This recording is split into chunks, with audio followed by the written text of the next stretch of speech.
Welcome to Reformation Gospel. Discover the healing truth, and all your efforts to be accepted by God will finally be brought to rest.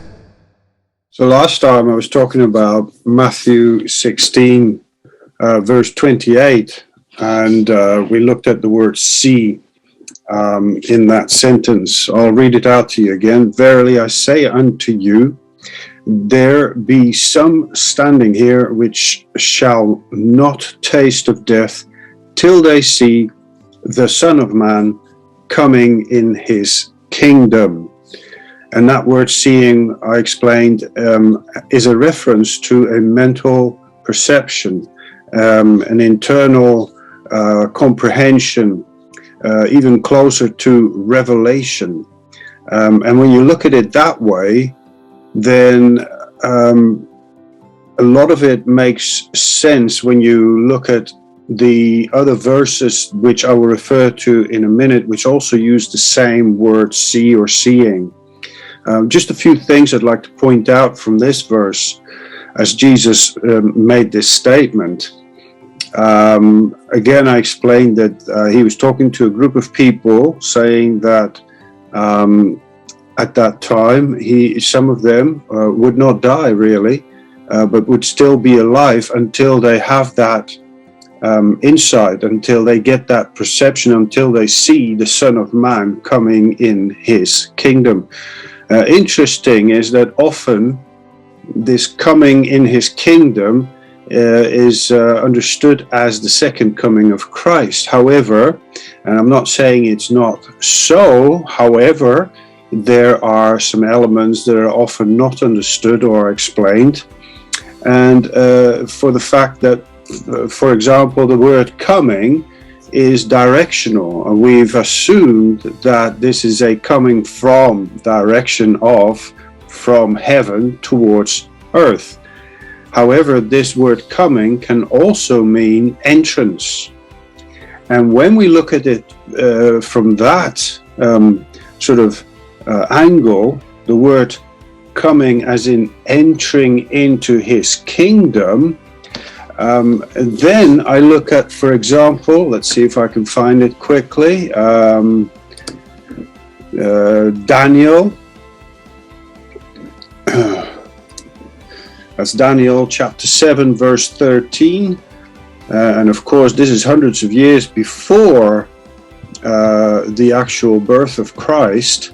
And Daniel prophesied, he had a vision rather, and he says here, I kept looking in the night visions, verse 13, that's Daniel chapter 7, and behold, with the clouds of heaven, one like a son of man was coming.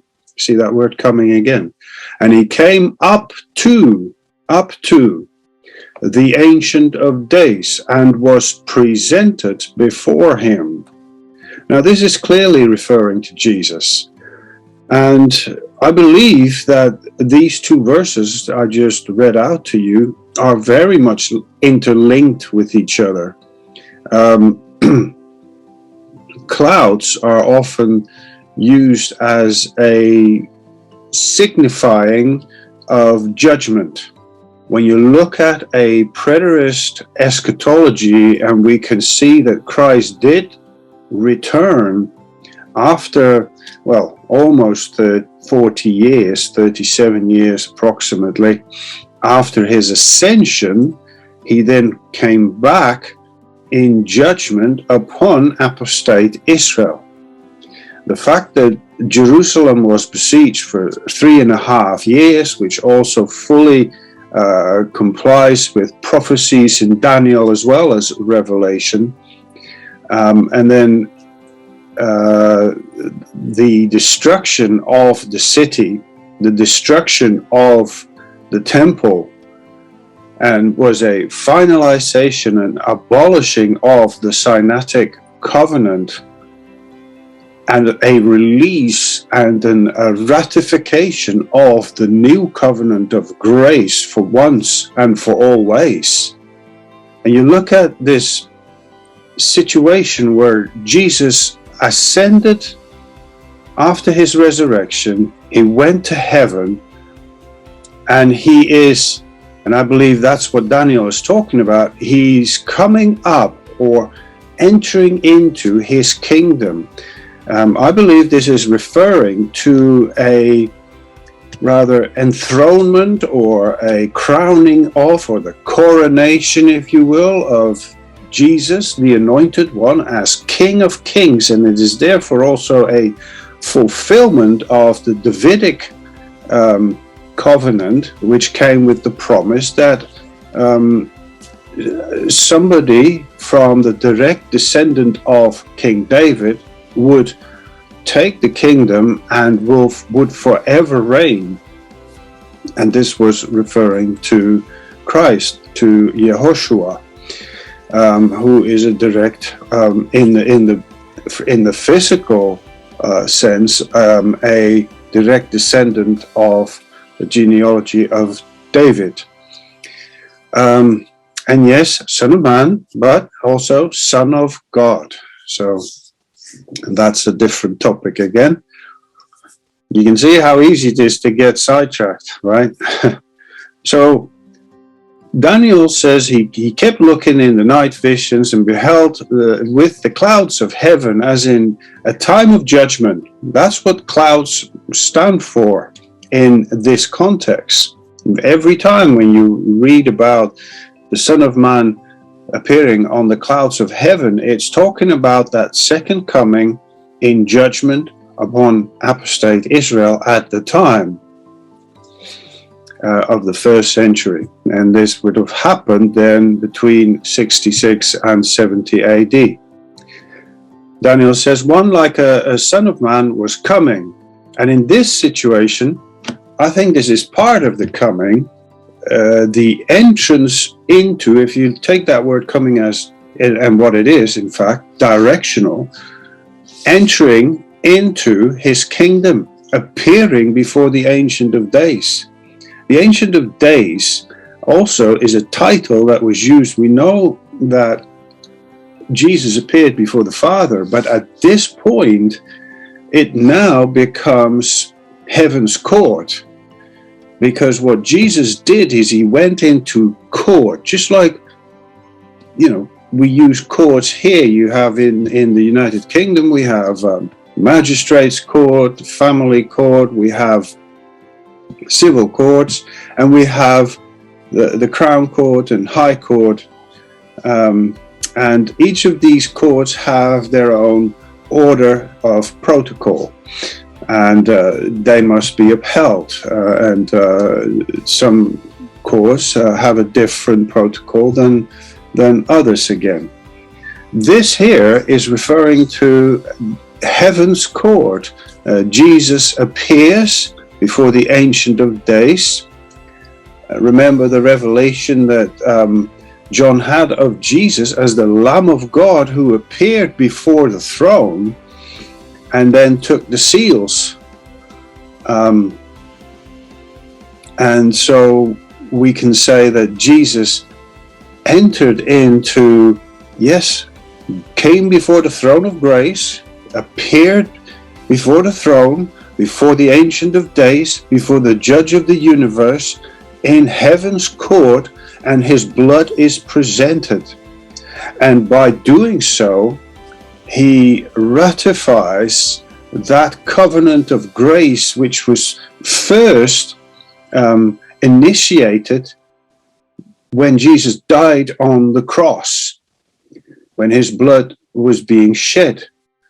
But he also took his blood into heaven's court, and through that pleading the case for humanity, Jesus spoke for the people and presents and pleads his case for the people before the Ancient of Days, and establishes the fact that his blood initiated a new covenant of forgiveness, which was, of course, first initiated at the cross, at his death, and then ratified and confirmed and established when he enters into the throne room before the throne of grace enters heaven's court and pleads his case before the Ancient of Days, the judge of the universe, and thereby silences the accuser of the brethren, Satan himself, who was Lucifer before,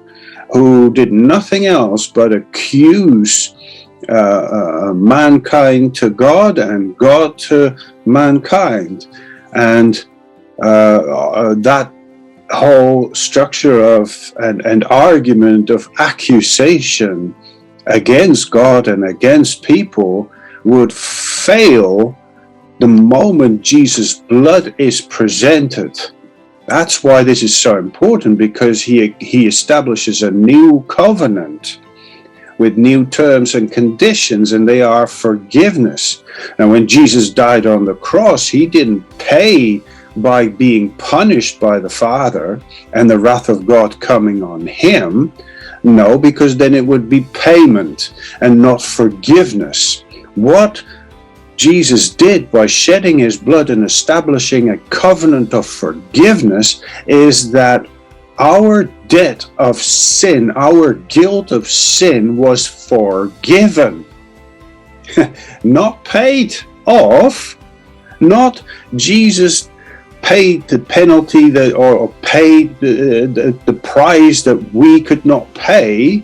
No, Jesus, forget that bit. Jesus established a new covenant under new terms and conditions, those being forgiveness, by which the debt that we owed was cancelled. Right, okay.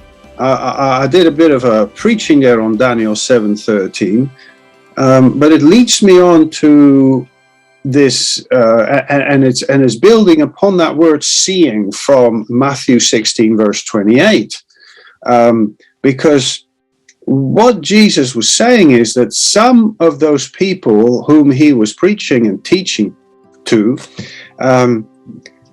he said that some of them would still be alive at his coming, at his entrance. He said, some will be standing here which shall not taste death or will not die until they see the Son of Man coming in his kingdom. Or let's say, entering into his kingdom, and therefore receive his coronation and be crowned King of Kings and Lord of Lords. And because a judgment was then confirmed, the fact that forgiveness was established, Jesus was raised from the dead when he was justified. He was made sin and then he was justified. And when he was justified and entered into his kingdom and pled his case on behalf of the people, so were we justified. And that's the judgment. Yeah, and I said clouds are a reference to judgment. Immediately afterwards, Jesus is crowned King of Kings and Lord of Lords. He then returns. Now, bear in mind that this took a generation who was alive at that time. And from the time of his ascension, remember the book of Acts when these two men clothed in white spoke to the disciples, and the disciples were looking and gazing into heaven, seeing Jesus ascend on clouds. Remember, he then appears unto the Ancient of Days, as according to Daniel. And these two men said to the disciples, he will return the same way. Well, that's what happened. And Jesus returned as King of Kings, but he returned on the clouds of heaven, and he came back in judgment. This judgment was twofold. Yes, humanity was forgiven based on the new covenant of forgiveness and made righteous in the resurrection life of Christ. But those who were alive back then, who had rejected their Messiah, although eternally they were redeemed, physically they were still holding on to an old covenant, which the book of Hebrews calls the Sinaitic covenant with the law of Moses, an old covenant, and according to the terms of and conditions of that covenant, if they broke that covenant, the wrath of God would come upon them. And so the wrath and the judgment and the vengeance of God was not something that came on Jesus on the cross, but it came on apostate Israel, meaning those who had fallen into idolatry, the worship of Baal and Ashtaroth, and basically Satan, and practicing Luciferian idolatrous religious systems with human sacrificing, etc. You can look into it, it's all there, and the Bible talks about it, but you'd have to be willing to face that horrible truth. And again, the people of Israel fell into that horrible pagan practice. And then they repented and renewed the covenant, but eventually they suffered the consequences of breaking the covenant. And by default, by rejecting their Messiah at that point and holding on to the terms and conditions of that old covenant, according to that old covenant, the wrath of God had to come upon them. And so physically, they suffered at the time of the destruction of Jerusalem and the temple. And they suffered terribly. I think the historian Josephus records something like 1.3 million Jews were slaughtered throughout that period, especially in the last period of that siege. And others were taken as slaves and taken to other countries. So, for example, there is another similar type of statement Jesus makes, and that's in Matthew chapter 26, and that will be in verse 64. Jesus said unto him, and this is Caiaphas, the high priest at the time, when after Jesus was arrested and put and placed before the high priest. And Caiaphas said, I adjure thee, that's in verse 63, I adjure thee by the living God that thou tell us whether thou be the Christ, the Son of God. And Jesus said unto him, thou hast said. Actually, the proper translation there is, that's what you teach. Nevertheless, I say unto you, hereafter shall you see the Son of Man sitting on the right hand of power and coming in the clouds of heaven. And of course, when the high priest heard that, he rent his clothes, saying he had spoken blasphemy. And why did Caiaphas decide to have such a drastic response to that statement? First of all, by the priest doing so, renting his clothes, he actually disqualifies himself from being a high priest, because that was an unlawful thing to do according to the law of Moses. Remember, they had to wear these special robes, all according to the instructions in the Torah. And by him tearing it all or renting his clothes, he was actually breaking the law. And yet, self-righteously, he did it. And that's because he knew when Jesus said that he would see the Son of Man coming, let me read that correctly, Son of Man sitting at the right hand of power and coming in the clouds of heaven. Caiaphas knew he was referring to Daniel chapter 7, that verse 13, I believe, I just read out to you. And they all knew that set of scriptures. So Jesus was saying he is the Son of Man who would appear before the Ancient of Days and call out judgment as he pleaded the case, as he entered into his kingdom and receive his coronation and be seated at the right hand of power, the right hand of the Father, basically. And then coming in the clouds of heaven. So this is an entrance into the kingdom as well as a returning back to the earth in judgment.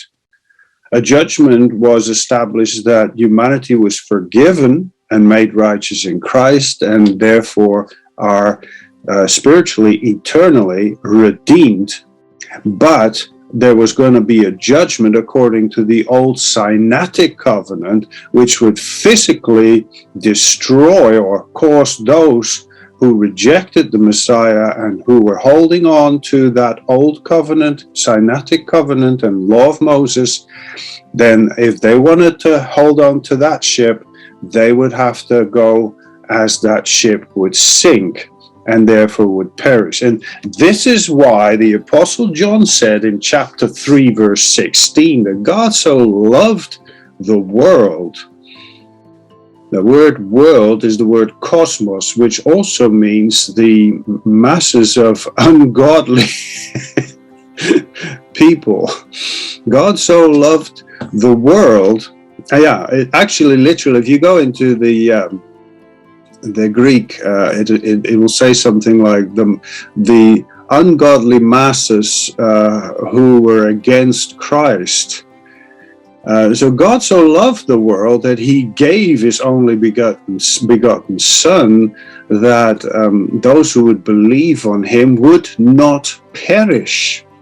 And that word perish is directly to do with a physical destruction, and it is actually referring to that destruction of the city of Jerusalem and the temple, and the abolishing of the old Sinaitic covenant once and for always. I know that it is a standardized, popular verse, John 3:16, to preach to people, and that's amazing, but that is not hermeneutically correct if you take the context and history of prophetic scriptures and everything that Jesus foretold and the apostles foretold, that said that they said that would happen in their near future during their generation. And Caiaphas was actually still alive during the siege of Jerusalem, and he will have had some perception, just like Jesus said, you will see the Son of Man sitting at the right hand of power and coming in the clouds of heaven. You know, when Jesus told him this, he was saying, you will have a revelation of Jesus. You will have a revelation of the Messiah, of the Anointed One, as King of Kings, and the judgment that will come upon you for not accepting this reality. Massive truth, powerful truth. For more information, go to reformationgospel.com.